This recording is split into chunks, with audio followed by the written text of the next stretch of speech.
നമുക്ക് പടത്തിൽ നിന്ന് കിട്ടാൻ പോകുന്ന ഒരു മെസ്സേജ് എന്തായിരിക്കും?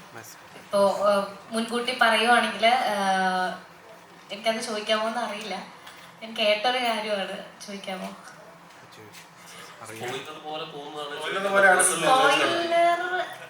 അങ്ങനെ വേണേ പറയാം. എന്നുവെച്ചാൽ ഒരു സ്കാമിനെ കുറിച്ചാണ് ഞാൻ കേട്ടിട്ടുണ്ട്. അപ്പൊ അതിന് വേണ്ടിയിട്ട് ആൾക്കാർക്ക് കൊടുക്കുന്ന ഒരു മെസ്സേജും മുന്നറിയിപ്പും ഒക്കെ നമുക്ക് കിട്ടാം. കാര്യങ്ങൾ സിനിമയിൽ ഉണ്ട്.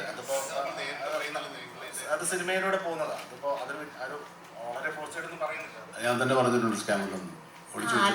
ചോദിക്കുന്നത് എല്ലാവർക്കും അറിയാവുന്നവര് സ്കാമുണ്ട് കഥ. നമുക്ക് അത് പറഞ്ഞിട്ടുണ്ട്. അപ്പൊ അതുകൊണ്ടാണ് ഞാൻ ചോദിച്ചത്. അതിന് പേടിക്കുന്നുണ്ട്. പിന്നെ ഒരു കാര്യം കൂടി ചോദിച്ചോട്ടെ, വൈശാഖ് സാറിന്റെ കാര്യം. അയ്യോ, നമുക്ക് ഉണ്ടെങ്കിൽ കുഴപ്പമൊന്നുമില്ല. ട്രെയിലറിൽ നമ്മളൊരു റിഫൈൽ ഷോട്ട് കാണുന്നുണ്ട് തോക്ക് വെച്ചിട്ട്. അത് ഇതുവരെ ഞാൻ മലയാളത്തിൽ അങ്ങനെ ഷോട്ട് കണ്ടിട്ടില്ല. അത് ഭയങ്കര ബ്യൂട്ടിഫുൾ ആയിട്ട് ആണ് എടുത്തേക്കുന്നത്. അപ്പൊ അതിനെപ്പറ്റി ഒന്ന് പറയാം. ഷോട്ട് നമുക്ക് തന്നെയാണ് എടുത്തിരിക്കുന്നത്. കാരണം അല്ല, ആ ഷോട്ട് നമുക്ക് എടുക്കാൻ പറ്റില്ല. അത് റിഗ് ചെയ്തിട്ട്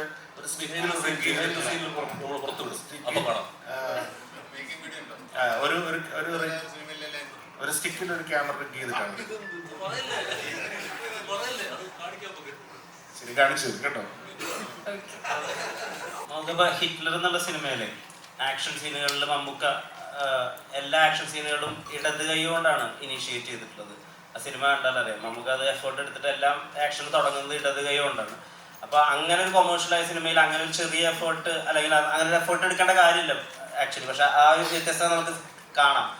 അപ്പോൾ വൈശാഖ് ചേട്ടനോടും മമ്മൂക്കയോടാണ്. ടേബോയിൽ ഇപ്പോൾ 104 ദിവസത്തിൽ ഏകദേശം 70% സമയവും ആക്ഷനും സ്റ്റണ്ടിന് വേണ്ടിയിട്ടാണല്ലോ മാറ്റി വെച്ചിട്ടുള്ളത്. അങ്ങനെ മമ്മൂക്കയുടെ ഭാഗത്ത് നിന്ന് കണ്ട ഇനീഷ്യേറ്റീവ്സ് ഒക്കെ ഒന്ന് പറഞ്ഞു.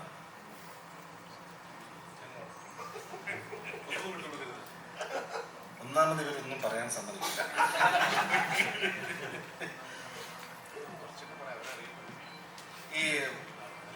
നമ്മൾ നിങ്ങളുടെ ഫോട്ടോ ശ്രദ്ധിച്ചിട്ടുണ്ടാവുന്ന അറിയില്ല. ടർബോയുടെ നമ്മുടെ ഫസ്റ്റ് സ്ക്രീനാണത്. അത് തന്നെ നമ്മൾ ലെഫ്റ്റ് ഹാൻഡാണ് ഉപയോഗിച്ചത്. അപ്പോൾ നമ്മൾ ഇതിനകത്ത് ടർബോ പഞ്ച് എന്ന് പറഞ്ഞൊരു പഞ്ച് ഡിസൈൻ ചെയ്തിട്ടുണ്ട്. അപ്പോൾ അത് ലെഫ്റ്റ് ഹാൻഡ് പഞ്ചാണ്. പഞ്ചിൻ്റെ സ്ട്രെങ്ത് കൂടുതലായിരിക്കും. നമുക്കെന്നോട് പറഞ്ഞിരുന്നു അടിയോടടി സിനിമ തരാമെന്ന്.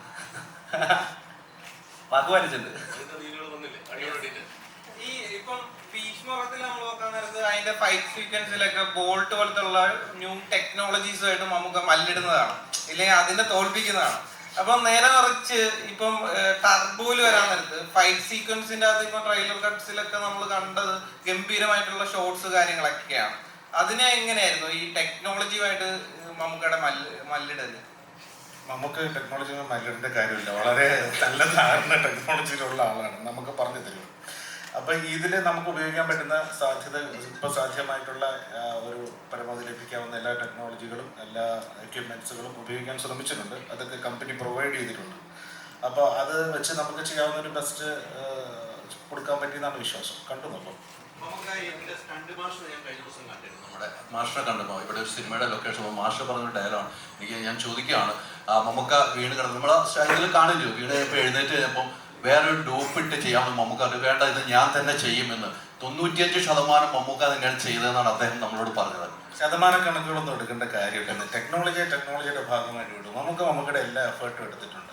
അതാണ് മമ്മൂക്ക ഫുൾ അത് ചെയ്തു എന്നാണ് പറഞ്ഞത്. അതാണ് നമുക്ക് സമ്മതിക്കില്ല. അങ്ങനെ വേറെ അദ്ദേഹം അതിൽ മാത്രമല്ല, നമ്മൾ തൻ്റെ ബോഡി ലാംഗ്വേജിന് ഭയങ്കരമായി കോൺഷ്യസ് ആയിട്ടുള്ള ആളാണ്. അപ്പം അങ്ങനെ ഒരുപാട് വേറെ ഷോട്ടുകൾ എടുക്കാൻ സമ്മതിക്കുന്ന ഒരാളല്ല പുള്ളി. അതിനുവേണ്ടി ഫൈറ്റ് ചെയ്യുന്ന ആളാണ്. സിനിമയുടെ എന്റർടൈൻമെന്റ് ആയി കാണും, അത് എൻജോയ് ചെയ്യും. നമുക്ക് ഫൈറ്റ് ചെയ്തേക്കാം. അപ്പൊ ഫൈറ്റ് ചെയ്തിരിക്കാം, നമുക്ക് വെച്ച് ഷൂട്ട് ചെയ്യാൻ വേണ്ടി ഫൈറ്റ് ചെയ്തിരിക്കുക.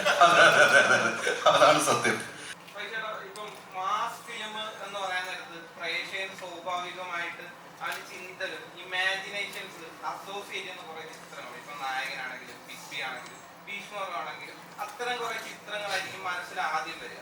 അപ്പം ഈ ഒരു മമ്മൂക്കനെ വെച്ചിട്ട് ഒരു ആക്ഷൻ സിനിമ ചെയ്യണം എന്നൊരു തോന്നലുണ്ടാകുന്നത് ഇങ്ങനത്തെ ഇമാജിനേഷൻസിനെ ബ്രേക്ക് ചെയ്യണമെന്നൊരു തോട്ട് ഉണ്ടായിരുന്നു. ഒന്ന്, ഇത് ആക്ഷൻ ഡ്രാമ ജോണറിൽ പെടുന്ന സിനിമയാണ്. ഇതിനൊരു പ്യൂർ മാസ് സിനിമ എന്ന് പറയാവുന്ന എനിക്കല്ല. ആക്ഷൻ ഡ്രാമയാണ് ഇതിൻ്റെ ഒരു പ്രോപ്പർ ജോണർ എന്ന് പറയാവുന്നത്. പിന്നെ കുറച്ച് ഹ്യൂമർ എലമെന്റ്സുകൾ കഥാപാത്രത്തിന്റെ ഭാഗമായി, കഥയുടെ ആ കഥാപാത്രം ട്രാവൽ ചെയ്യുന്നതിന്റെ ഭാഗമായി അയാളിൽ തന്നെയുള്ള ഒരു ഹ്യൂമർ എലമെന്റ് ഉണ്ട് എന്നല്ലാതെ അതല്ലെങ്കിൽ ഇതൊരു ആക്ഷൻ ഡ്രാമ ജോണറിൽ പെടുന്ന സിനിമയാണ്. അതിൻ്റെ മമ്മൂക്ക നേരത്തെ സൂചിപ്പിച്ചതുപോലെ അത് ട്രാവൽ ചെയ്യുന്ന പ്രതലങ്ങൾ വേറെ വേറെയാണ്. നമ്മളിപ്പോൾ നേരത്തെ നിങ്ങൾ സൂചിപ്പിച്ച സിനിമകളിലൊന്നും ഉള്ള ഒരു സാഹചര്യങ്ങളിലൂടെ അല്ല ഈ കഥാപാത്രം ട്രാവൽ ചെയ്യുന്നത്. അപ്പോൾ ആ ഒരു വ്യത്യാസം അല്ല അതിൽ തന്നെ ഉണ്ടാവുന്നുണ്ട്, സിനിമയുടെ യാത്രയിൽ ഉണ്ടാവുന്നുണ്ട്. അപ്പോൾ അതിനൊന്നും വേണ്ടി നമ്മളൊന്നും പ്രത്യേകിച്ച് ചെയ്യേണ്ടി വരുന്നില്ല. പിന്നെ ട്രീറ്റ്മെൻറ്റിൻ്റെ മെത്തേഡുകളിലൊക്കെ ഉള്ള കാര്യങ്ങളിൽ ഓരോ കാലഘട്ടത്തിനനുസരിച്ചിട്ടുള്ള മാറ്റങ്ങളുണ്ടാവും, സ്വാഭാവികമായും ഈ സിനിമയിലുണ്ടാവും. മമ്മൂട്ടി ചിത്രം ചെയ്യാൻ നേരത്തെ എപ്പോഴും മമ്മൂക്കയെ കൊണ്ട് ഫൈറ്റ് ചെയ്യിപ്പിക്കാൻ ആഗ്രഹിക്കുന്ന ഒരാളാണ്. അപ്പം അത് എന്തുകൊണ്ടാണ്? അത് ഞാൻ പൊതുവെ ആക്ഷൻ സിനിമകൾ കൂടുതൽ ചെയ്യുന്നതുകൊണ്ടാണ്. സ്വാഭാവികമായും അതിൽ ഹീറോസ് ആക്ഷൻ ചെയ്യേണ്ടി വരുമല്ലോ. അപ്പോൾ അങ്ങനെ ആക്ഷന് പ്രാധാന്യമുള്ള സിനിമയാണ് ഈ സിനിമയിൽ. അപ്പോൾ അതിനൊരു ഡിസൈനും കാര്യങ്ങളൊക്കെ നമ്മൾ ചെയ്ത് പ്രിപ്പയർ ചെയ്ത് ഡിസ്കസ് ചെയ്തിട്ട് തന്നെയാണ് ചെയ്യുന്നത്.